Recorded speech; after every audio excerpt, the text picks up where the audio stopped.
So I'm just going to back up for a second. I did grow up here in Fairbanks, and for different reasons got into finance. My first story about money was related to when I was a 10-year-old, and I made a trip to Whitehorse on a hockey road trip, and my mom gave me 20 bucks, and she said, "Ben, whatever you bring home, you can keep." And so I proceeded with a friend of mine, Kevin Millis, to put my cereal and my milk together on the counter of the bathroom for the entire time that I was down there. And when I was finished buying my groceries, I realized that I got more money back than I had given them, which was weird because that was the currency exchange that was taking effect with currency arbitrage, which basically is a topic we won't talk about today, but that was pretty cool. And when I went home, I converted my Canadian dollars into quarters, and when you came back to Fairbanks, you could spend your quarters in Fairbanks just like they were American quarters. So anyways, that was really cool. I ate the whole trip. I came home with more than 20 bucks, and all of a sudden I learned about how money makes money by itself. So that's my first story. So just real quickly, the other day when I was on the radio, I'm just curious how many people listened to the discussion so I know who might have heard the topics I talked about related to this class that was going to be happening this evening as it relates to younger individuals who are accumulating wealth or retirees who are looking at how to turn income on from investments that they might have as a supplement to pensions and stuff like that. Did anybody listen to that conversation, or do we have a clean state of conversation? One, Linda, she had to. And you came up with a really nice bio, so thank you for that. So I don't really like public speaking. That's not my forte. I forced myself when I was in my 20s and going through school to put myself in a position where I had to give conversations to people. And I was actually part of a tour company, Northern Alaska Tour Company. I was one of the founders of that. And every day for 40, 50 days a summer, not every day, but every day I was working, but 40 to 50 times throughout the summer I would drive up the road, have to deliver conversation for 16 hours with people who were going up to the Arctic Circle, and try to build this skill so I'm not completely nervous. But I still find myself in certain settings getting uncomfortable, but I like the topic and it's pretty easy for me to talk about. The times that I've talked about this, I've been involved with Aging at Home. I don't know if anybody here is familiar with that program that the community offers. It's a great program. They asked me to do some discussions with them. And then the Ollie Lifelong Learners. I don't know if anybody's familiar with that group. That's another group that asked me to present and have conversations with mostly seniors that are looking at things related to their finances. And so from that, I guess I was selected to be a partner in this discussion about wellness as it relates to money. So with that, I have 5 slides tonight.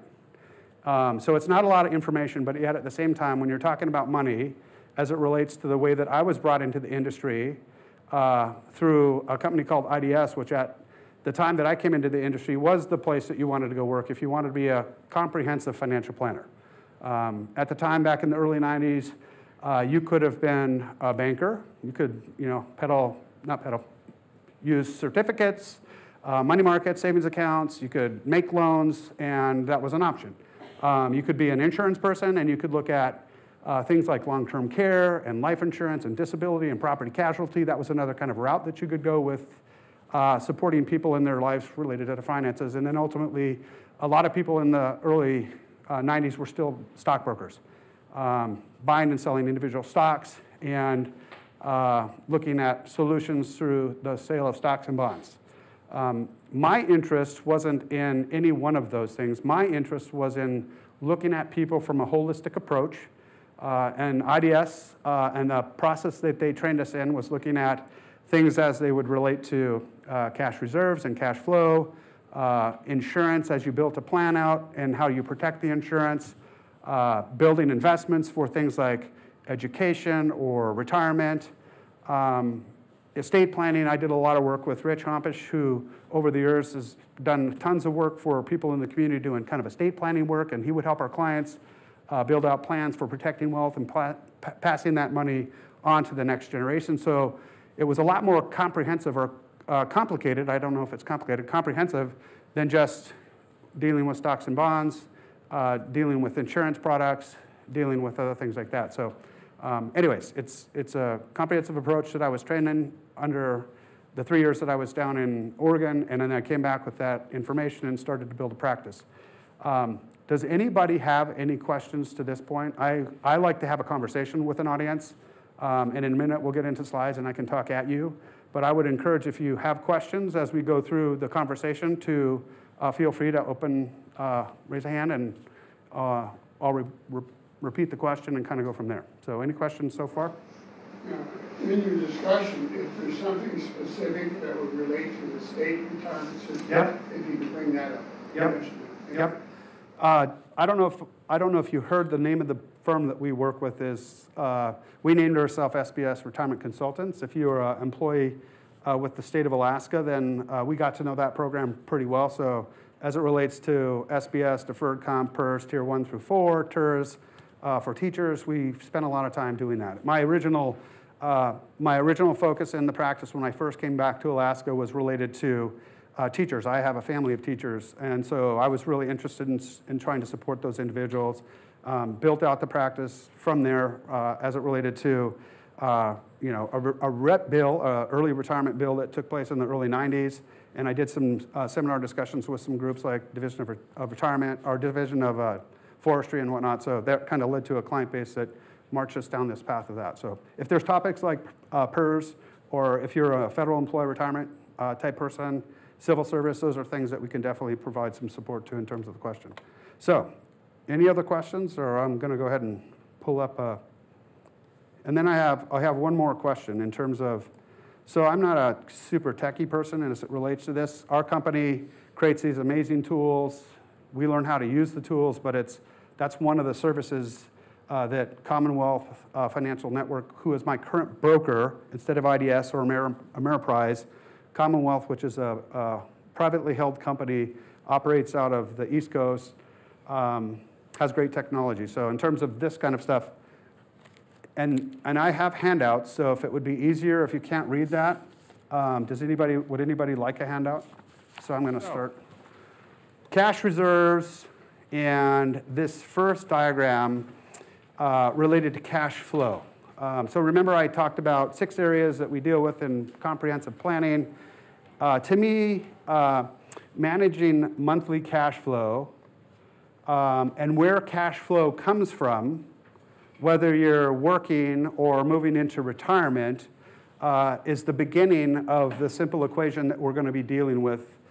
And with this audience, most of you are getting to the point where you're going to be looking at taking Social Security, not all of you, drawing off your pensions and looking for ways to create additional income from the portfolio to pay for things that are outlined down here, like paying the bills and food and clothing and stuff like that. So when you look at the basic equation of money management, it's what you bring in less what you spend leaves you discretionary income. And the first thing that we do with anybody is try to get them to spend for retirement on themselves, investing in things like 401ks and 403bs. So before you get to the end result of having cash that you're then going to hope to invest into retirement, we try to capture that through the use of things like retirement plans. So does anybody here have any kind of retirement plan that they're currently involved with? SEPs, Simples, 401ks, most of the audience, and are you familiar with those plans? In a minute, I'm going to talk about some of the tax benefits of what those programs offer. But from the standpoint of managing cash and cash reserves, what we typically do is simply look at what the paycheck offers, try to figure out how to minimize what spending is going to be. It's not rocket science, but it's ultimately super important. And put yourself in a position where there's some leftover money that you can go back to and say, what are my hopes and dreams that are things that I want to save for? Whether it's an education fund for kids or grandkids, whether it's retirement. And then so what we do is, so down here there's this portfolio, and I'm going to talk to that in a second with this slide below that. But what we have with the folks that we work with and the years that I've been doing this is an opportunity to have experience that we learned from 2000 to 2002 and from 2007 to 2009. Does anybody know what happened in either of those windows of time? The stock market in each of those occasions went down almost 50%. So imagine you have $100,000 for retirement, and all of a sudden you're waking up with 50 grand in the bank. Not in the bank, but in the portfolio. Okay? Pretty scary. In the long term, if you can live through that or invest into that as the market's going down with your deposits from your paycheck, and then on the way back up, eventually you'll get back to even, but there's a big opportunity in a correction to actually make money. And the biggest mistake that we see that people make is that they get afraid of the uncertainty of a market that's going down, and they cash in at the bottom. I had a conversation probably a year ago with a doctor who came into town years ago. She had been with Vanguard. Vanguard's a great no-load company. The problem is it's sometimes hard to get somebody on the phone, and if you're not talking to somebody at the moment, stuff is happening, you make decisions. Sometimes those decisions don't play out that well. So she put her money in cash. From 2009 to 2018, when I saw her, what did the market do in that window of time? Went up almost 400%. So had she left it in the market, she would have recovered. Had she been buying the whole time she was working in that 9-year period of time, she would have had significantly more wealth. But instead, what she ended up with is a pot of money that was the same as what it was at the end of the market correction, plus what kind of return did we earn on cash in that 10-year window of time? Does anybody have any understanding of what cash pays? Less than 1%. Okay, so when I started in 1992, I could get a risk-free investment in a cash equivalent investment like a money market or a CD. Does anybody not know what a money market or a CD is? They're nice, safe investments. So when we think of cash reserves, let's talk about that for a second. You'll see a great, less than 12 months is the number. As part of the protection of that portfolio and that market correction, we put in place money to help us know where we're going to access dollars that we're going to need within 12 months, and then another 12 to 24 months for a total of 3 years, right? So the way that I can get cash to protect my investments is first of all to have it. So I have to budget to build cash reserves. And what happens if we don't have cash reserves? When we have a crisis, we borrow money. Typically, credit cards are a wonderful access tool, but they're really expensive. So the way that I would talk about cash in that tier 1 bucket is that it offers liquidity, meaning I can get it at any time. If I go to the bank, I can get my money out of my checking account. I can get it out of my savings account. I can get it out of a money market. If I'm using CDs, CDs kind of tie up money for periods of time, 6 months, maybe a year, maybe 3, 4, 5 years, depending on the length of maturity that you buy. So again, in terms of liquidity, if you really want to access money, that first tier 1 bucket, or what I call operating reserves, should really be filled with dollars that are going to be held in checking. And the way that I kind of convince clients to do that is talk about the ability to avoid credit card interest. Does anybody have an idea of what the typical credit card charges for interest? 18%. I've seen 30. I threw a friend of mine's card in the fire one time because he was working for a company that was charging 35% to borrow money. It's ridiculous. So the way that I would talk about that is cash can earn in the old days anywhere from 3 to 5%. Then in the real estate crisis that we had in 2007, 8, and 9, that window, cash came down to 0. And that's where it's at. Like you were over here saying it just made a little bit. For a decade, it made 0. So as a baseline investment for return on your money, cash has been earning 0 up until recently for anything in that first bucket. So the real return on that cash is the ability to avoid debt, consumer debt typically. Is there any questions related to that? I see a puzzled look. That's why I said the lights need to be up just enough to be able to see that. So income less expenditures. If ever that goes negative, meaning I'm deficit spending, then I'm in a position where I can go back to my cash reserves and I can borrow some of my own money if I need it, rather than being in a position to borrow on the credit card. I just realized I keep pointing at the screen. I brought a laser And then I went to point it up there and it didn't work. So I'm kind of focused on this section right here. Sorry about that. So once you have the first level of cash, go ahead. So if you're calculating these tier 1 cash reserves, do you then go ahead and say, determine what your monthly bills are and then times 12? Or? There's different ways that you can go about this. Sometimes it depends on whether there's 1 or 2 earners in the family. Like if you've got 2 incomes, which most households need 2 incomes today to survive. That's one of the things somebody asked me that's changed over 30 years. It used to be that you could afford to live off 1 income. It's hard to do that now. So if you've got 2 income earners, I would argue if one lost their job or got disabled and couldn't go to work, then ultimately you still have 1 income to eke along with your budget.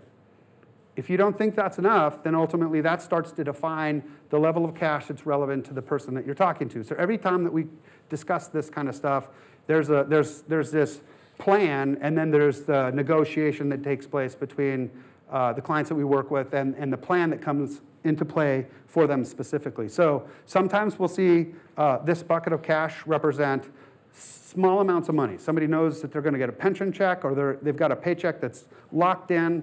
You know, we've had people that have had $1,000 be all they keep in checking at the end of the month. So a big deposit goes in or a deposit goes in, the bills are all paid, there's then $1,000 left in the checking account, but they're so confident in their cash that's coming into the bank account each month or every pay period that they don't need large amounts of cash.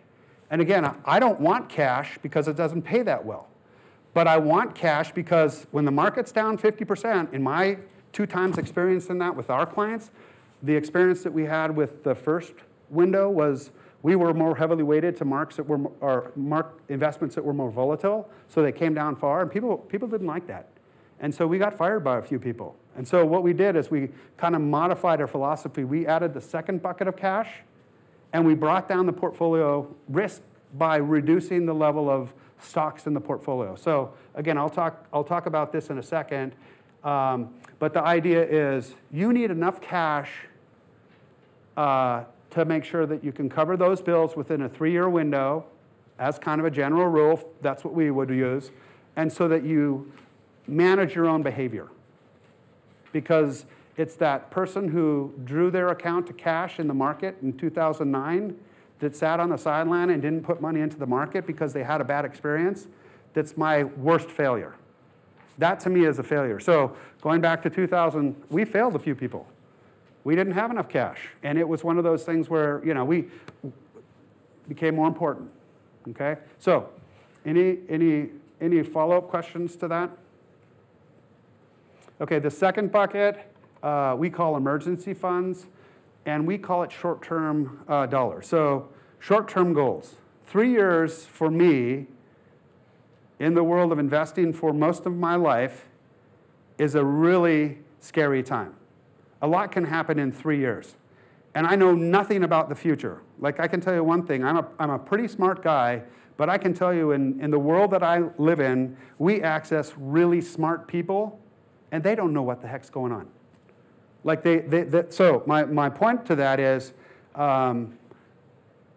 cash will help you protect you from yourself. And even though we think we're smart, I thought I was really smart when I got done with school. Economics degree, finance degree, I'm picking stocks. Market comes around, I got hammered. I lost money. Companies that I bought into went bankrupt. And that doesn't feel smart, but you learn from that. So the second bucket became part of our approach. And again, this is just an approach. It's not the approach. It's just one way that we look at it. And for emergencies that might be, if you think about Alaska, your septic system could go bad. That would be an expense that most people don't have cash in hand to be able to cover. A motor can now, I was talking to the mechanic, 12 grand for a motor on a truck? What's that? Most people don't have the cash for that. Maybe a well goes bad. You know, you can think of lots of reasons for things that could come up as emergencies that would represent ways that you would all of a sudden be stuck with a need for cash, and how do you get your cash? Credit cards. That's where most people go. And then in addition to that, so the emergency piece is just really things that are going to happen within a 3-year window of time. So when you think about anything that you're going to be spending money on, I'm converting today with the market. Stock market's been really choppy for the last 2 years. We're near record highs. We're converting cash constantly, so we have money to spend for windows of time that if the market does go through another correction, we're in a position that we've got the cash to protect the portfolio. Any questions? Yep. Aren't these effectively the same because with cash and, I mean, Great question, thanks. savings and CDs are effectively, I mean, at 1%, which In this we bucket? barely. Yeah, in this bucket. Repeat the question. So that's, yep. Aren't 1 and 2 effectively the same in this environment? Because In the last 10 years, yes. In the last 12 months, no. In the 15 years plus that I worked before, different. Yeah. Right? So again, the question was, are Tier 1 and Tier 2 cash basically the same? So Tier 1 is really your checking account. That's where you're going to operate from. Your debit card. PayPal or other things are now being used as cash, so that complicates things a little bit more. But that was money that you were earning zero back in 1992 on your checking account for the most part, and today you're still earning zero. But again, back in this bucket here, between the 1992 window to 2007-8, the cash returns on that second bucket using money markets and CDs would be somewhere between 3.5% to 5%. So on a risk-free investment, most of those would be guaranteed. I can say that when I start saying it's FDIC insured, which means it's federally insured. I can say that it's guaranteed. But in a lot of the stuff that we do, we can't say that it's guaranteed, so we have to create layers of protection to make sure that we're providing the support to the investments that offer better returns, but without the words guaranteed involved, okay? But great question, and today, companies like Vanguard and Fidelity are paying more on their cash in that second bucket. I know that any account under $100,000 in cash is about 2.25%. So on $100,000 where you were earning zero, you could make $2,250. So that's real money. I mean, in terms of how I phrase things, that's a plane ticket. You know, you can two plane tickets at some point. So any questions about this? It's cash flow, it's cash reserves, it's not complicated, but it's really critical to protecting you from yourself and the behavior that you'll have in how you react around investments. Okay, so I'm gonna pop down here for a second. This pie chart, okay? Who here knows how much money is managed in the permanent fund approximately today? Any idea? 65 to 70 billion dollars. How many programs, sovereign funds, do you think around the world have that kind of money? None. It's one of the top 10 sovereign funds in the world in terms of the amount of money. Do you think that you get buying power with that amount of money in the world of investments? You bet, right? So I think one of the things that the university has done, it's just one approach. Again, there's lots of approaches to investment, but it's one that we follow. So I went through the university. We talked about how the permanent fund manages money. And you're dealing with this pie chart concept. It's real ugly, but when you look at the different pieces of that pie chart, it represents different asset categories. So think of cash as a category of investments and bonds and stocks. Who understands what bonds do and who understands what stocks do? Sort of?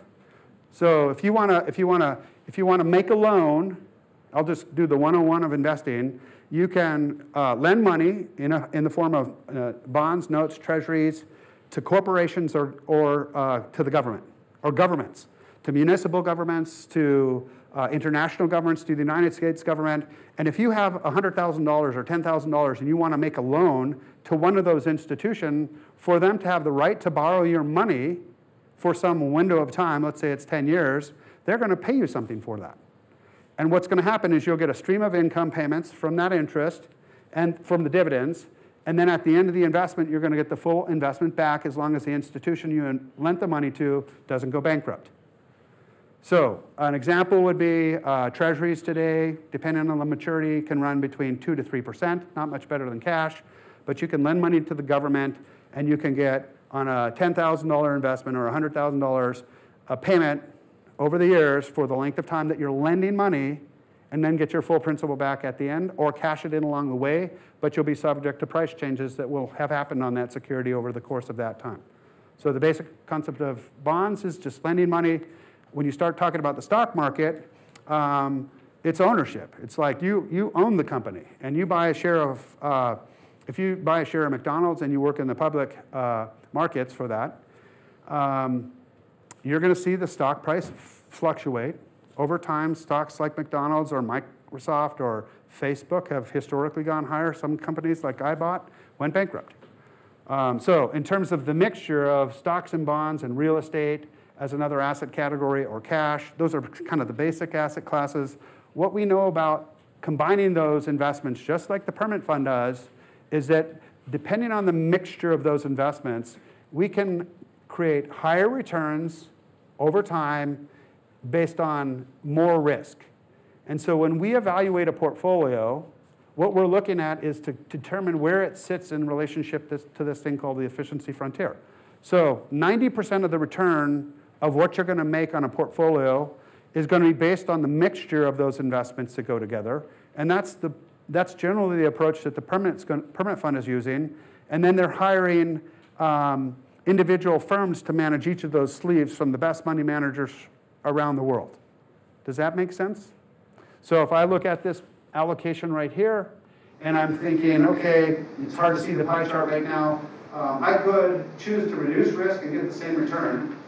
Why wouldn't you do that? Why wouldn't you subject yourself to less loss to get the same return? That's an option. Or I could move up here. If I'm going to take an amount of risk, why don't I get the maximum amount of return on that investment for that level of risk? And whether you fill the individual sleeves with index funds or passive approaches to investing, or whether you fill that with actively managed funds, there are differences between that. It doesn't really matter. I mean, it will matter to you based on fees and costs associated with the programs in there. But ultimately, keeping costs down today is really important with returns being super low. So you want to think about that.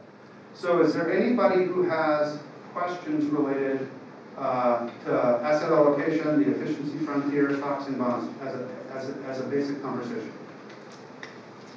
What we know about heavier weightings of stocks and lower weightings of bonds within one mix. If you just look at those two asset categories, again, with stocks over time, you're going to get higher returns, but you're going to get swings in value that you would see on your statement that will affect your behavior. And if I want a nice stream of income, I can go into things like bonds. So I have lower expectations for returns, and I get a nice steady income stream, but ultimately sometimes that's what's best for people that are watching their statements, okay? Or something in between that. And again, there are millions of different ways that you can manage money, because everybody who's managing money for themselves manages money in a different way. And so there's great firms out there that you can use, the Vanguards of the world and the Fidelities of the world, the PIMCOs of the world, American funds of the world that manage money and do an excellent job. And getting support from somebody that works at one of those organizations to help you avoid the mistake of going to cash when the market's correcting, because it will correct at some point, is an important component of that. So this, to me, when I think about health and wellness and as it relates to money, is part of the conversation that you're trying to eliminate the concern that people have in their minds about things that relate to their finances. And so we're constantly looking for the questions that people have that make them nervous and trying to figure out how to take that the nervous feeling away and allowing to sleep. You know, so like I can't tell you how important it is to your wellness just to be able to like get decent sleep. Okay, taxes. When you make money for your goals, whether it's education or retirement, there's different pots of money today that the IRS is permitting us to build wealth in that have different rules as it relates to the taxes that you're going to pay over your lifetime.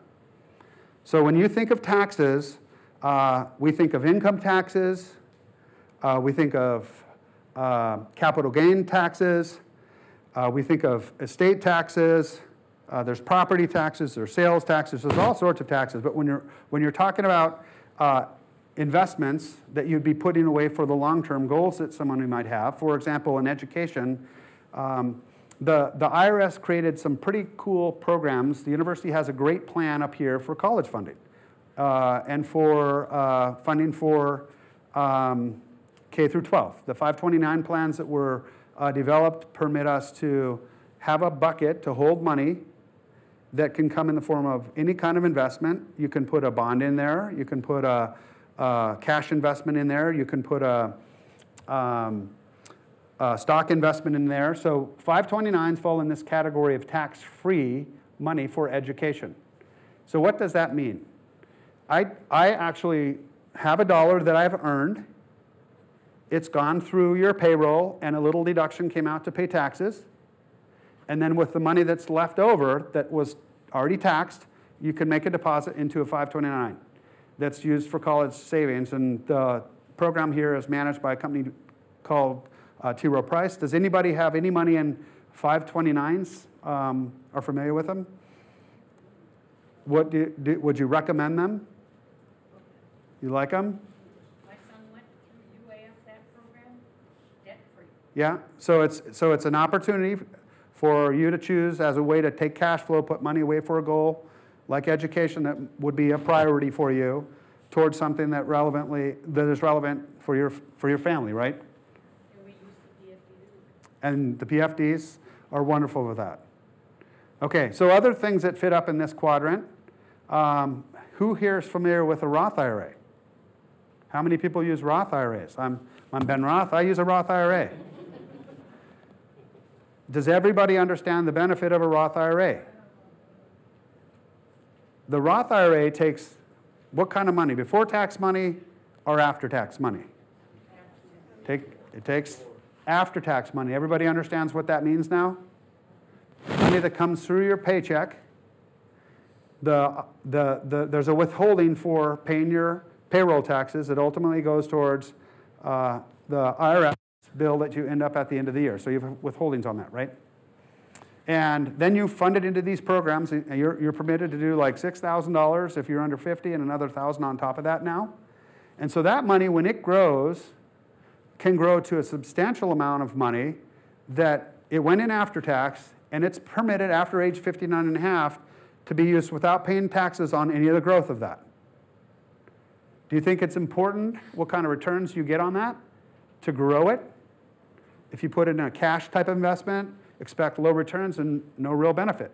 If you put it in bonds, a little bit of a benefit. You're not paying taxes as it sits and grows in that. But if you put it in stocks or real estate or a portfolio that might have a weighting towards that, what that pot of money can do over a period of time is grow to a substantial amount. It's one of my favorite things to do.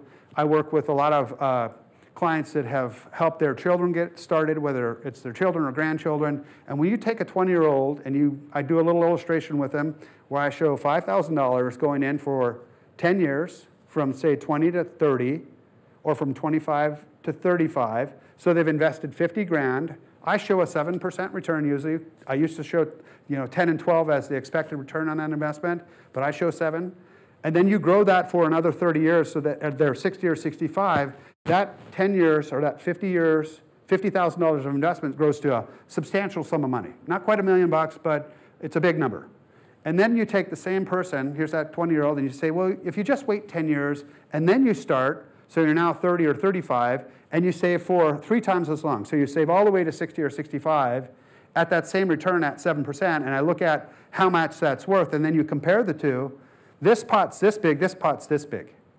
And I only put in $50,000 here, and I work with kids that used to do lawn work there's a story, I'll stay out of that, we don't have time. But I had 4 of these kids that I started doing stuff with them when they were 10 years old, come in at 20 and 21. Everybody's set up on an account, they all did Roth IRAs, and the advantage of that opportunity for that, 40 years, 50 years of time is amazing. So when I pull that money out in the future, I don't pay any tax. When I pass that money on to the next generation, I don't pay any tax, and the next generation doesn't pay any tax. That's pretty powerful. Any question? What about putting a Roth IRA after, I see a lot of retirees. Yeah, well, I'll talk to you that. This next slide, it gets a little complicated. I'll talk to that. Because it changes, Yeah. the goal is like to start at 20. Yeah. Does everybody understand tax deferral in a 401A or a 401K and an IRA or 403Bs and stuff like that? The concept? Taking deposits before you pay taxes So the other money went through your paycheck and got siphoned a little bit, and then it's left with no tax money left. This money I get deposit into the account before I pay taxes, so the pot of money is bigger, and then it grows without taxes until I draw it out. And then when I pay taxes on it, what kind of taxes am I paying? I mentioned all sorts of taxes before.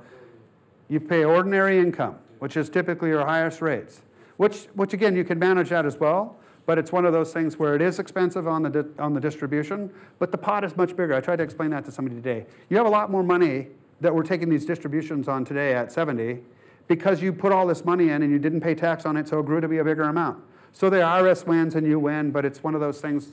One of the other things you're doing, like taking it, is you're also reducing the tax.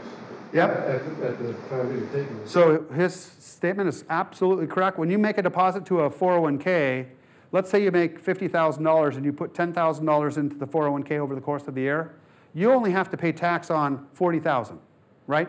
And that's what his point was, is you not only do you get the benefit of the deferred growth over time, but you don't pay taxes on those dollars when you initially make the deposit, and it reduces the amount of taxable income that you have. And an IRA works similar to that if you fit within certain limitations of income, but it fits on a different page of the tax return. But those are both kinds of programs that work in this corner that we like. So where we fund Roth IRAs, we like that. We don't pay any tax on the distribution. Where we can get tax deferral, we can be smart about the distributions later on when they come out, and we'll try to manage tax brackets over someone's 30 years in retirement. And then you have this money that's after tax dollars, the taxable money, which is money that you can invest in all of the same investments. So does everybody understand that a Roth IRA is tax code, and so is a 401k and an IRA? It's tax code, it's not the underlying investment. Does that make sense? I know I hear this all the time. I go to the credit union and somebody says, I want to buy an IRA. And really what they're buying is the right in that ownership to defer taxes. But you can fill that with stocks, fill that with bonds, fill that with cash investments like we talked about. But the underlying investment itself is the investment. And the tax benefit of that is based on the code that's around the IRS that controls how tax is paid on those dollars. Any questions about that? Okay. And then I don't know if anybody is aware that the tax laws changed. Joking. In 2018, a new set of laws came into effect that are pretty favorable. And they are temporary, so they only last till 2025. And then there's an opportunity that they would revert back to the old tax rules, which are less favorable. And it depends on your income. But for the majority of people, the tax rules that are in play today do warrant you having a conversation with your tax advisors and discussing strategies for how you want to pay tax over the next 6 years, 7 years, while the tax rates are lower. And it doesn't apply to everybody, but understanding how you can move money around these different programs in this window and choose to pay taxes when you want to choose to pay taxes because the tax rates are lower is something that would be something that you would consider. A way to do that, for example, would be, let's say this is where we start to spend a lot of time in the work that we're doing with clients that we have.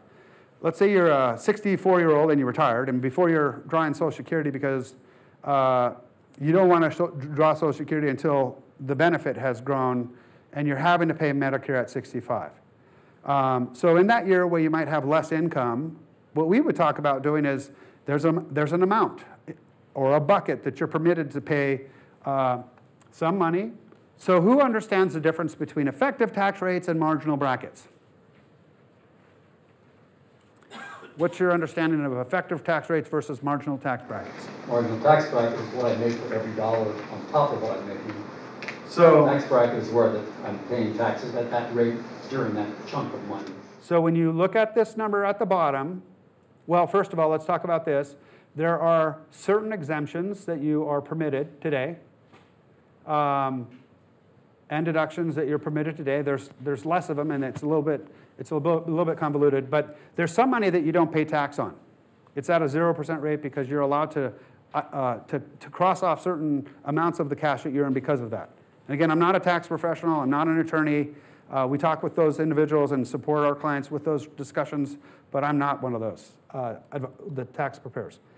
So the first money I'm starting to pay tax on is what we're referring here to that, the first dollars that we're paying tax on. So after I fund my 401k, that's not included. After then I get to the tax return and I get my exemptions and my deductions, so to speak.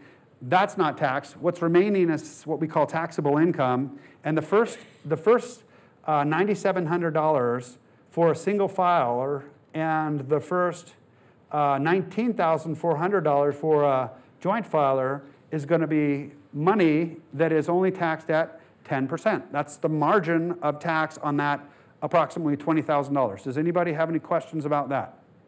Where things get confusing a little bit for some people and they don't understand this is that the very next dollar after that $19,400 is going to be taxed at a higher rate. In this case, it's only 12%. A bit ago I said the tax rates have gotten more favorable. Where that happened is it used to be that 12% was taxed at 15%. So today, if you're in a 15% bracket in 2017, in 2018 and 19, you've been in a lower tax rate by 3%. It means that you have more money that you can go and spend on something or save, for things. And so from $19,401 to $78,950, all the money that's earned on that taxable income line from different sources is going to be subject to 12%, and then the very next dollar at $78,951, it jumps up 10%. And when you move across that, it goes up to $168,000. That's a pretty substantial increase in the lost dollars for paying additional tax when you're not planning. Okay? When you're not planning. And if you're not planning between 60, 64, when I said this person was going to retire, 65 to 70, the real trouble starts at 70. What happens at 70, and I'm going to come back to 64 in a second, the real problem at 70 is that any money that was saved in this quadrant over here, the tax deferred money, has a forced distribution. Go ahead. I have a two-part question. Okay. My first is, from your viewpoint, what are the parameters of the middle class income? What is middle class income? Where's the bottom and where is the top of middle class? Okay. Okay. My second question is, you referred to the tax tables as being quite favorable. I disagree. Yeah. The taxes went up considerably. Yeah. Why? You don't really show it in this graph. Yeah. But at $157,000 taxable for a single person, Oh, yeah. I'm paying 32%. Yeah, no, that's... Now, the millionaire and the billionaire only pay 36. Okay? Yeah. Now, back to the 32. Notice that the tax table, and this is designed for the comfortable middle class to pay for that extra $1,000 that they got at the bottom, because it jumps 8 points. It goes from 24 to 32. Yeah. That's not the old tax. No. So if you were a comfortable middle class person, i.e., you make about 150, 200,000 or whatever. That's why I asked the first question. Yeah. What is middle class? Well, I can tell you it's I'm not sitting with the Wikipedia definition. We could Wikipedia that. Somebody should ask that question to their cell phone real quick. What I can tell you is that I work with people that are living all over the country. Most of them lived here and then have moved someplace else. And most of those people would be careful to tell somebody how much they make. Because what people made here for a long window of time is a lot different than what people outside are making. So I spent 3 years in Oregon, and I work with professionals. So I have some people that make some money, and then I work with a lot of people that are teachers. So I can tell you, I don't think my wife is a teacher making, she makes a good wage, but she's not making that kind of money. I would consider, I think that's a profession that's a middle class. Well, this tax table doesn't bother with Alaska or Mississippi. It's federal. It involves the middle class and the lower and the wealthy. So I'm back to the question which you've avoided. What is really considered middle class? Because I can't get anybody to really identify it, and the IRS can't, and the people who developed this, but Yeah. the middle class was supposed to get a tax cut. What I can tell you is in terms of what you see in tax returns, 96.9% of the population has 27% of the wealth. yeah, And but there's 1/10 has, half of the population you know, doesn't even have to so file a tax return where because they is don't the make that middle much money class? to even file a tax return. It's really skewed. I mean, Where does it start thanks, monetarily? Mike, Pew Research. peer research. So it's based on, middle class is defined as between 67%, 200% of median household income, So between 67% and 200% of median and, household okay, income. and 200% And this median. translates to between $41,119 and $122,740. So by that definition, it's 44,000 to 122. And so I can tell you that individual is part of that lower bracket. You might not want to hear it, but you make pretty good money. And in the eyes of the certain people, they look at it as more wealth. And I do understand that. It makes all of this discussion here much more relevant. There's something called SMAs. That's a different concept that I won't get in with you today. That we talk to clients about that have high incomes. And anyways, that's a complicated conversation. I spent an hour just today listening to somebody try to explain it to a client for me because it's for people that have higher levels of income. But I would tell you, median is only 122,000. That's not that high. Yeah. 200%. Oh, 200% of median. Oh, so half of that number. So realistically, what they're saying is median income is half of 122, so that's 66,000. Yeah, median is 61,372. Yeah, 61,000. That was 2017. Yeah. And so 2-year-old number. But I again. So let me back up for a second. In an audience like this, you could have ranges of income. In Fairbanks, Alaska, I wear this, and I think I'm uncomfortable most of the time because when I started in the profession, I was 23 years old. I wore a tie because who's going to respect a 23-year-old? I'm 51 years old today. I took off the tie, got rid of the jacket. I still feel overdressed for Fairbanks. But I can tell you that I sit down with lots of people, and I will never judge anybody based on what they walk in with because who knows? You got a guy with the bunny boots, and he's worth $10 million. You got a guy come in with a suit, and he's got $50,000 in credit card debt. And so the reality is you. Again, this goes back to you look at everybody as a person or persons who have a lifestyle, and it costs a certain amount for that. And happiness comes from living within your means in a way that's enjoyable. So that's like when you think of healthy living as it relates to finances, it's helping people understand within the wage that they earn how to take a little bit of that away, save for the long term or the goals that are important, and then when they get there, be able to afford the same kind of lifestyle that they become accustomed to, whether you're spending $20,000 a month or whether you're spending $1,500. And so again, in the conversation of the work and the work that we're doing, you're trying to help people with income expenditures some start with higher numbers for income, some start with lowers, and then part of that is the portfolio and the protection of the portfolio, and some of that's the tax discussion. At the end of the life, you want to make sure it gets to the people that they want it to go to. And along the way, you don't want it to get picked up by an attorney if you're in a car accident. So you do things like you purchase umbrella policies or you have liability insurance on your house. And there's lots of different things that are parts of the conversation that I'm not really going to get into today. We don't have time to get into all the conversations. But your understanding of this problem, this is a big jump. I'm dealing with a lot of people that we work with that are in this 10% jump. And if you think about that, it only takes a little over $100,000 of gross income. If you're at $100,000 of gross income or below, we can probably keep you in that 12% bracket. And we do work with teachers and people like that that have that level of income. But there's other things that you think about when somebody's got a higher level of income. So, but again, how you go back to that example that I was starting. You have a 64-year-old, they've stopped working, you look at their income, if they've drawn no pension or Social Security, they get their PFD. What else comes down there? A little bit of interest. So then all of a sudden they have this big bucket of opportunity that represents the money in the 10% rate that they could pay at, and that 12% rate, or 22% and avoiding 22 and 24 and avoiding what you said is 32. So you can do the same strategy. 8% is a big savings for somebody who has more money, but so is 10% for somebody who has less money, right? And so what we do is we'll do things like convert this. Like I was in a phone call with a tax preparer in Washington yesterday.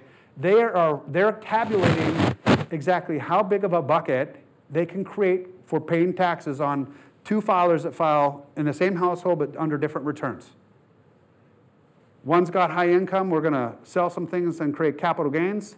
The other one's got no income because they're just retiring and they're going to move into this phase of retirement where we're going to spend from the retirement portfolio.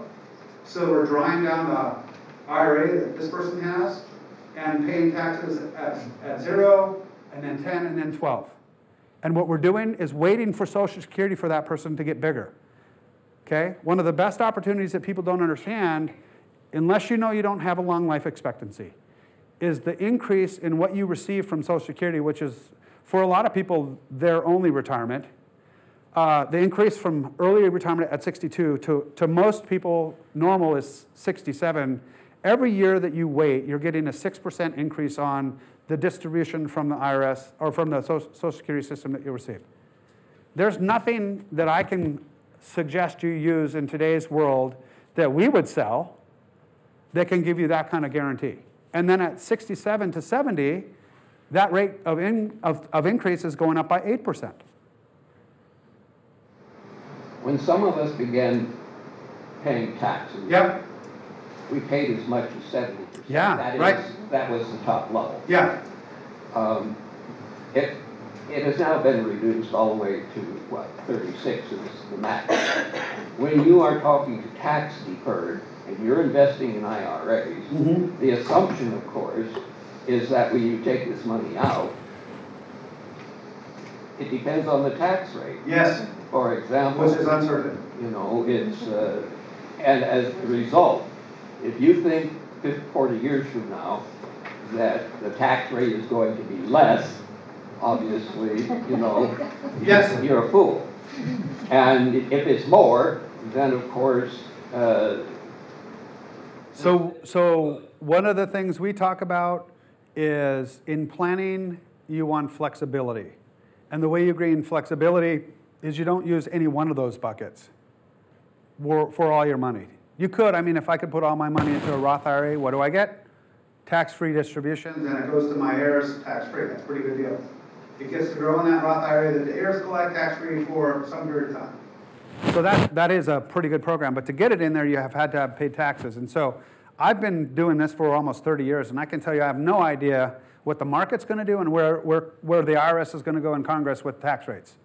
So what I do know is if there's some sort of marginal bracket where we average that all up and that becomes your effective rate, I bet you if I have follow this for a second, if my need for spending is here, and I would be paying 22 cents on the dollar for this amount of money, let's call it 15 grand, and I could pull that money out of a Roth IRA, what would I rather pay? 0 on those last $15,000 that I spend, or 22%, which is 10% more than the bracket I left. Do you understand that? Does anybody not understand that? I'll go through it again. Okay, so should I do it one more time? Yes. Okay, so if I'm spending, let's say I need $50,000 after taxes to live on.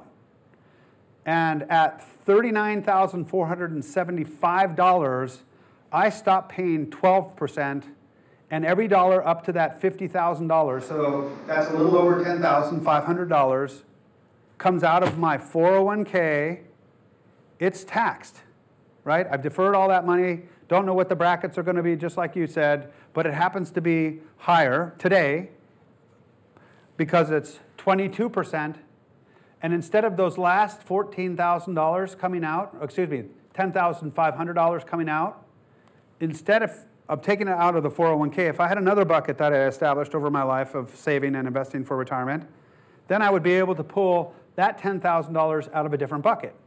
Remember what I get here is I get tax-free distributions. So here I'm paying 0 on that $10,000.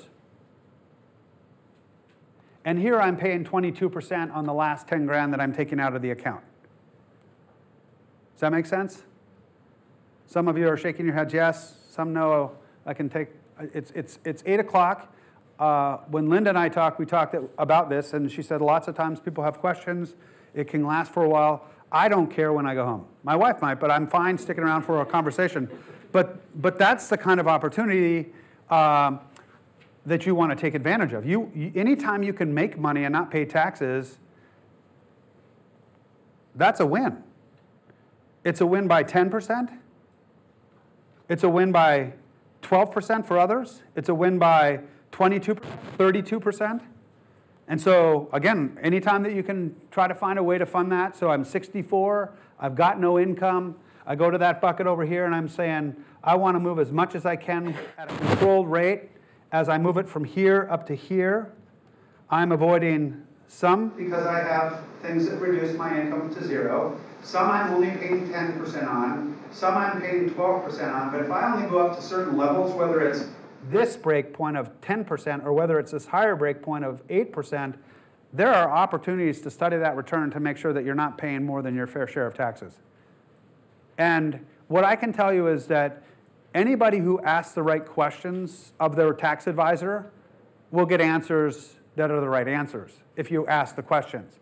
And what I mean by that is not everybody in the profession does take a study of someone's overall finance, the financial picture, and come up with plans to think about this year's taxes for 2019 and think about this year's taxes for 2020 and 2030. Like, nobody really spends that time. And I can tell you, you can make a huge difference in the total wealth that you'll have in your lifetime just by being smart about not paying taxes. And you can pass more money on, or you can accomplish different things by not having to do that. So can I paraphrase? Yes. And see if I understand. Are you saying, like, let's say you have $1 million. Not that I have $1 million in my tax, and I have a tax program. I'm not real sure where this $1 million is. Is it in tax-free? I'm just saying. It's for most people, because the rules around 401ks went into effect in 1974. So we used to go to work a while ago, and a company would hold your employment for 30 years, and at the end you'd get a pension from that company. Most of the pensions have disappeared. There's some, FERS and some TERS still out there, But most of that stuff, what we call defined benefit plans, have converted into defined contribution plans, really originated back in 1974 when a 401k came into play.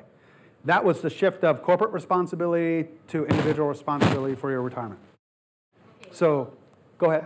So let's say I have this pot of large money, but I'm hearing you say, okay, so I've decided that I can live on 50,000, or I can make a choice. I can make a choice. Do I want to live on 100,000? In which case, if I live on 100,000, then my tax, then I'm going to have to say, well, I'm in the 84,000 to 160,000. I would have to. My tax implications are going to be different because I've taken 100,000 versus if I've chosen, I'm going to live on 50,000. Yeah. No. So. It is based on what you're spending to live on, and then where that falls within the structure of tax, and then keeping in mind at 70 you have no control of what the distributions are other than the size of the retirement account and the IRA. Okay, so I did a math calculation for somebody today who's 68, going to be 70, and her retirement account that's taxable is going to shoot out $30,000 of distribution that she can never slow down once she turns 70.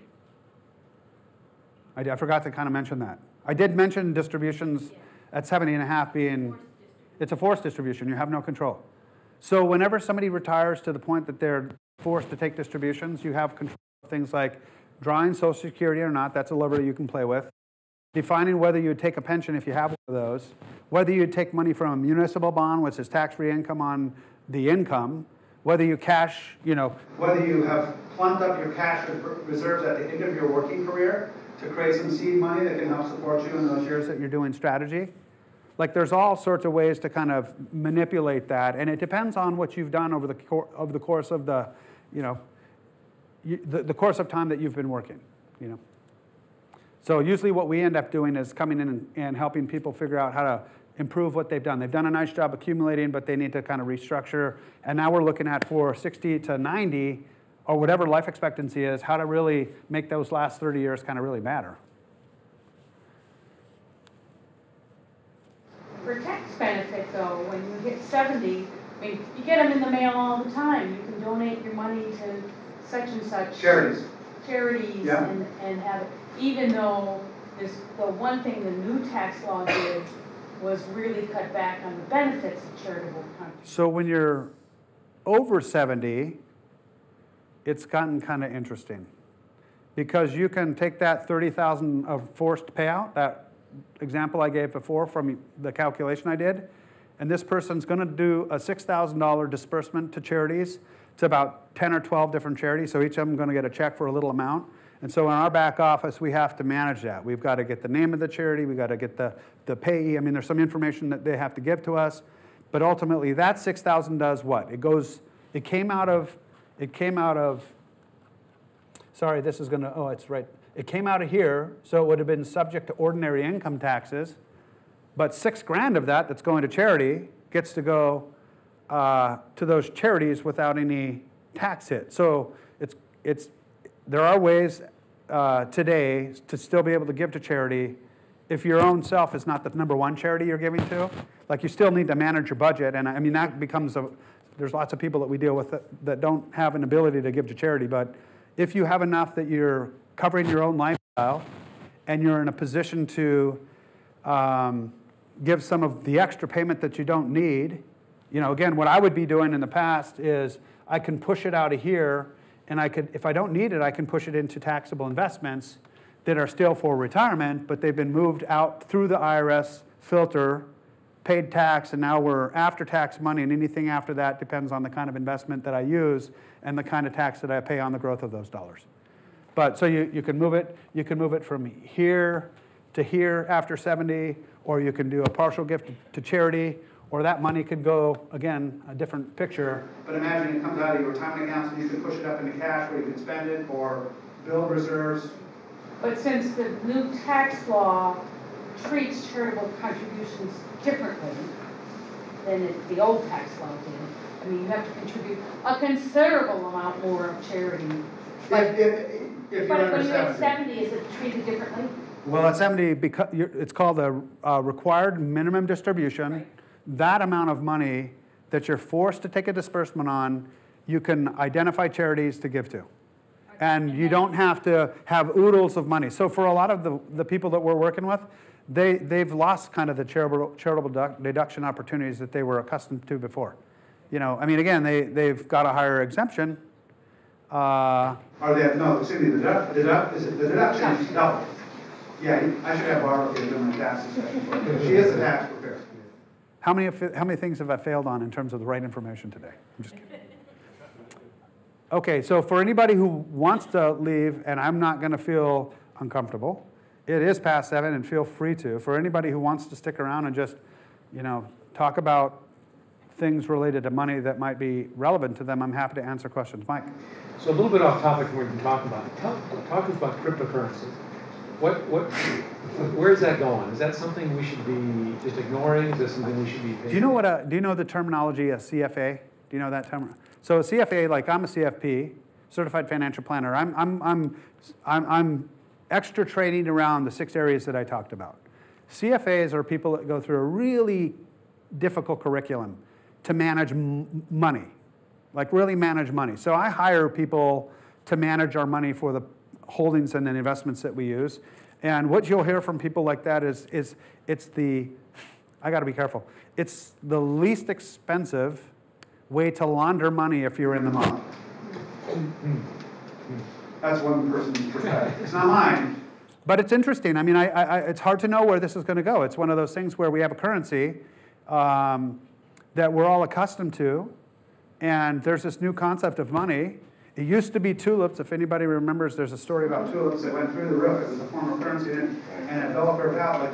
cryptocurrency has done that. Bitcoin ran up and ran down, but it's trading at 9,000 again. So there's real believers in the value of what you can do with cryptocurrency.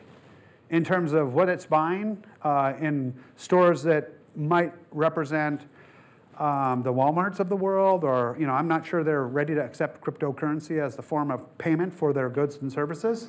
But there are places out there that you can buy things with cryptocurrency, and I just don't deal in it. I've listened to a lot of lectures on it. I'm still watching it from the side. It's one of those things I've heard, the story, too good to be true. It's probably too good to be true. And so again, you feel like it was too good to be true when it fell, but now that it's back to 9,000, you're wondering, is it too good to be true? I don't know.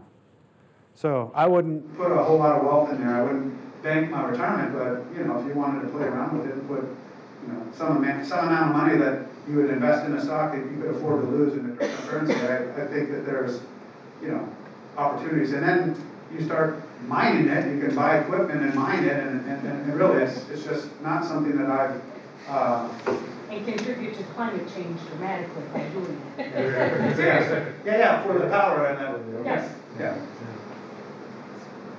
Gotcha. I had a quick question. Say if you have an annuity. An annuity. And you have to pay the 4-point-some% of its value every year to the feds. Or, well, it has to give you that much, then you pay taxes on that 4-point-some%. If that annuity spread amongst the stock market, and the stock market increases yearly more than the 3-point or 4-point whatever percent the Fed state, this annuity is going to remain stable. Annuities, what I would tell you is they're subject to income taxes. You don't lose the tax liability when the next generation. There's rules about paying tax to the next generation, all subject to income tax. If I own stock that went from $5 to $100, and I die, the child receives that stock at $100 and then can sell it at that point in time without any tax. Okay? But if they sold it the day before the person who owned the stock died, they would have $95 of appreciation that they'd have to pay capital gains on. So you can invest in stock positions inside of annuities. You can buy bond positions inside of annuities. You can put fixed and guaranteed accounts inside of annuities. So you buy these contracts with these insurance companies. There's lots of them. There's some great companies out there that are really strong that sell annuities. I've sold annuities. I sold my father an annuity. I put it in a retirement plan where it was tax deferred because that's what my manager told me to do. Why do you put a tax deferred annuity into a tax deferred account? I took it out as fast as I understood it once I learned a little bit more about the business. So again, I mean, there are benefits of annuities. If you want a guaranteed stream of income like Social Security or like a pension, you can buy into a contract that guarantees a payout for someone's lifetime. I've done that a couple of times. Somebody's single, willing to give up a little bit of the money, 25% of what they had, to create an income that they can count on as long as that insurance company doesn't go bankrupt. And there's good, solid companies. That's worthwhile to people. That creates a peace of mind, a feel, because you can take your Social Security and your extra money to cover your bills and know that it's never going to stop. And the gentleman that I did this with was maybe 70 when I started. He passed away over 90. He had a good return on that. The rates of return inside that contract were pretty high. Today, think about what we talked about. Well, let's tell a story. In I don't know what year. Imagine 13% mortgage rates. I couldn't imagine that. And I refinanced somebody who had a mortgage that was at 13% to 9%. I couldn't imagine 9%. In my whole life, I've never seen 9%. It was like 7 or 8 was the highest that I've seen. But imagine now interest rates on those loans are really low, 3%. Annuities base their return inside that pool of that contract based on the kind of investments that they can get. So back in the day, you could get really high returns on fixed accounts and annuities, and if I could get them today, I'd buy them all day long. But what's happened is the interest rates are as low, you can't get lower than 0. And the returns that we get from other kinds of investments based on the risk that's perceived for the different types of, a government bond should pay a little bit more. It's the government that's backing it, but depending on how long you tie up the bond, whether it's 2 years or 5 years or 10 or 30 years, you have risks associated with the value of $1 in that period of time. So the shorter the term, the less the return. The longer the time frame to get your money back, more risk. Higher return should be the expectation. Above that, you can lend money to corporations and then stocks, but we figure somewhere between 2 to 7% above cash returns is kind of a reasonable thing to have a conversation around for what to expect to earn. So today when we're 2%, add up to 7 to that, maybe you get a 9% return over time, but not out of a fixed contract and annuity. You're still going to get 2 to 3%. So you're buying contract guarantees that aren't as high as they've been over the 30 years that I've been working in the field. I would have argued at the beginning of the year, I think rates were going to go higher. Now today, when you listen to the Fed talk, rates are likely to go lower. We're not certain, but I was hoping that we'd get higher rates on fixed products like that so that we could start thinking about them as a tool to fill a need for some of the clients that we work with. But again, I don't know that you're going to get that at the moment. I don't know if that answered your question about annuities. They're complicated, and they're useful, and they're not, depending on the situation. Oh. So how transparent are annuities in terms of the expenses that occur? I think the worst place that you can find lack of transparency is where the most work was done by the last administration around the DOL and 401k plans. 401k plans are notoriously horrible. They can be supported and funded through insurance products, and you got to work to try to figure out what the underlying real costs of that contract are. And then there are 2 companies that are working with the same contract that have negotiated different deals. And unless you work and go into those prospectuses, you're not going to know. Not all insurance products are as expensive as they used to be. There's been evolution after evolution after evolution on the contracts. Everybody wants to be competitive in a market that's very competitive. And so again, the original question is how transparent? They're not. It's very hard. That's 401k? Annuity contracts. Yeah. So especially like on a fixed account, you just get the return that the company's guaranteed. Who cares what the fees are? You know what your return is. If they're going to offer a 4% rate, that's what you get. I don't care what the fees are. Over here in the variable products, that's where it starts to get a little bit hard to understand. And again, black box, really hard to understand. And again, the 401k world, the Department of Labor went through this concept of having fiduciary rules associated with that, which I think is great. I've been a fiduciary since a fiduciary is somebody who's supposed to be managing money in the best interest of the client. Where if you're selling stuff, you have to be a prudent investor. The prudent man rule is, at the time that you make the purchase of a product, you're in a position to know what you're buying and know that it's the best at the time for the product sale. But beyond that, there's no obligation for that. So one of the problems that I had working in my industry from the beginning was, I started with IDS. They did comprehensive planning. What they did not do is allow us to sell any other product other than the product that we had for our annuity, our long-term care, our life insurance, our mutual funds. It was all in-house. And Linda made the comment, we moved to a different structure where we had flexibility. So IDS through competition got forced towards flexibility, but their idea of that was, adding 7 mutual fund families. That's not very many when you look at the world of opportunity. And then what they did was things like, they would bring Vanguard, which is a really well-known organization, into a platform like an annuity contract, and they gave us one option of a fund that we didn't choose that was lousy. So they could market with the name and use the name, and we would never select the position because it was lousy. You wouldn't want to put your parent in that position. And what was kind of the straw that broke the camel's back for me to go away from a company that wanted you to sell their product based on their profits for quarter to quarter to quarter. And again, let me back up. IDS wasn't that company. They were a private company before they got sold to American Express. That destroyed that company. That was a company that had 6,000 advisors. It was the biggest company in the industry at the time. Selling your products was normal. Merrill Lynch would sell Merrill Lynch. Dean Witter would sell Dean Witter. That was kind of normal. And then it transitioned, and then it just became a bad experience.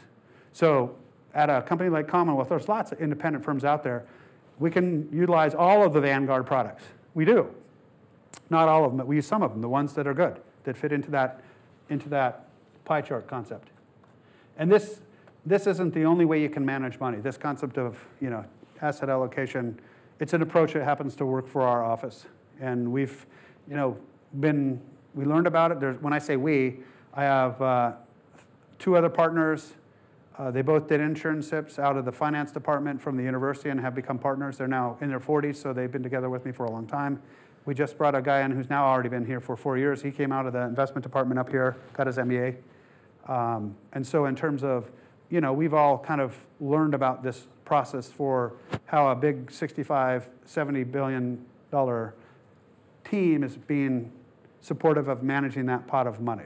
It is not the only way to manage money in terms of this kind of investment. Yeah, there was somebody on the far side over here. Oh, sorry, can you define inefficient portfolio there on that chart? So when you plug it into tools, what you'll find is that it's really, you have to understand the analytics that are available today are amazing, okay? So we give our portfolio to 8 different firms over the course of a 2-year window of time. So each year we have Fidelity, Natixis, JP Morgan. They come in and they look exactly like this. And they compare us to other offices around the country that they're doing the same kind of research for, and they'll put us on that exact same chart. So what they basically tell you is how effective is the solution that you have for a risk tolerance to achieving returns compared to the universe. And what you're trying to do is you're trying to have your portfolio somewhere along here based on the level of risk that you choose. So, like I said, 4 times a year, 8 different firms. We let them look at how we do with the selection of positions that we put together to ensure that our little boxes for our little portfolios, that 5 different main models that we use, fall in line with that efficiency frontier. Mathematically, nothing over here exists without leverage. I mean, and that's a different discussion. So, first of all, you can fund there's 2 ways to get money into this program or this tax structure. You can do contributions or you can do conversions. Okay, so a contribution is that you actually have to have earned income, or if you file a joint return, somebody in your household has to have earned income that permits you to put money if your income level is low enough. There's places where you're not permitted to fund Roth IRAs, like the gentleman in the back was talking about. His level of income is not the middle class, right? And so at some point he might not have been eligible to make a deposit into a Roth IRA because the IRS said, hey, you make too much money, we're not going to give that opportunity to you. So when you start to lose opportunities, the first thing you lose is at a lower level of income, which is still pretty high, you lose the right to fund a traditional IRA with the tax deferral, unless you don't have in your household of wages someone who doesn't have a 401k or some sort of workplace retirement plan. So if you both have workplace retirement plans and your income's a little too high, then this option to fund a deductible traditional IRA disappears. So if that's gone, then you move to the Roth IRA. That's an option still. But at some point, the Roth IRA is not an option. So then what we do is we fund what's called a non-deductible traditional IRA. There's no tax break for it. You're not supposed to do this, but we do it anyways. Somebody would have to audit the client, and then ultimately they would have to tell you to go back. They don't want you to do this. But I think the industry's doing it. So we fund a non-deductible traditional IRA. I didn't get a tax break on my return. And then I immediately convert it to the Roth IRA. And it doesn't matter what my income is to do a conversion. It used to be if you had $100,000 of income or more, you couldn't do a conversion. When that rule disappeared to any level of income, then for every year that we have money that can go into a non-deductible IRA for somebody who makes too much money, but doesn't have other IRAs, that gets a little confusing, we fund it down here with no tax break. So we can put away for somebody over 50, the $6,000 plus another $1,000 for catch-up. That's $7,000. That's the most you can put away, and then for 2 in a household, that's 14. But over time, and especially if you gave that to another generation, that can amount to a lot of money. Okay, the conversion happens a different way. So you can convert money, but what's going to happen? I'm moving dollars out of here I'm choosing to pay income taxes, and I'm now going to hold it for the rest of the time period that I'm investing in that with no tax due year to year or time of distribution or passed on to the next generation, right? So my feeling is when I can do that, I'm going to do that. And in 2010, our household made over $100,000. And they changed that rule, and I took my entire SEP IRA and I moved it into a Roth IRA so that it could grow in that format, right? And it was when I was working, when my spouse was working, so I couldn't have funded a traditional IRA with deduction. Our income was below the threshold, so we could have done, in addition to the conversion, we could have also done the contribution. At that time, it would have probably been a $5,000 deposit, so we could have done 10 grand plus the conversion amount. That would have been permitted. So there's ways to go from this bucket to this bucket. And remember what I said earlier. There's been a tax law change. It's temporary. For most of the population, it is favorable. So if I'm converting between now and 2025, because I don't know what happens after 2025, it might roll back or it might remain static, I'm looking at opportunities to go ahead and pay taxes today. And the other thing to keep in mind, this is something that I learned over time. We have a lot of people that live in Alaska that love it here, but they're from someplace else. They came up in the pipeline. We have probably 30 states that people have moved back to over the time that we've been kind of working with people. Oregon, where I came from, has a 9% income tax. So not only do I move back to Oregon and I pay tax on the dollars at a federal level, now I've introduced income tax of 9% in addition to that for the state. Some states like Hawaii will offer you opportunities not to pay taxes on things like government pensions. So they want you to come from Alaska, spend your pension from PERS or TERS, that's a government pension, or your money that you accumulated in SBS or deferred, and they won't charge you any income tax for that. But you have to find a taxpayer that can understand it. States like Florida, no tax. Texas, no tax. Washington, live in Vancouver, buy your groceries in Oregon, no tax. No income tax, no sales tax. Follow the Columbia River.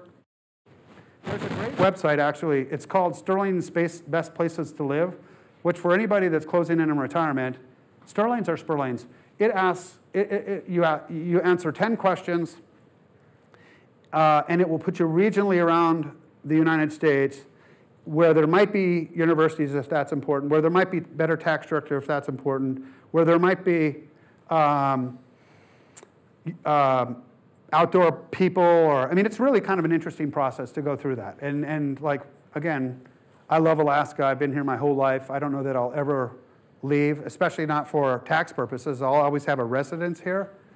But there are some pretty neat places, and we find that people do, at some point, decide that they need to leave Alaska, whether they leave because their kids couldn't find jobs here in areas of interest, and they had to go to whatever state it is, and that's where they want to be, is where their kids and whatever. I mean, there's because that's how different every conversation is. That's what I love about this job, is I'm doing the same thing over and over, but the puzzles that you get into with the people that you're talking with and the relationships that spouses have to money, like, it's really interesting how those conversations go. And what you're trying to do is support sometimes what's a really difficult conversation. Half of marriages fail in divorce because of, that's a lot. That's lack of financial health. And the kind of work that we try to do, you know, it's not being a banker, it's not being a broker, it's not being an insurance person. It's a holistic approach to trying to look at people's lives and their objectives and fitting the puzzles that we deal with in the realms of the kind of discussion we're talking about together to create a plan. If you ever look at our logo, like if you go to our website, what you'll see is it's a puzzle piece of Alaska. And that's what I think about. It's all, how do you put all these different things to make the whole? And that whole looks a little bit different for each person, each couple.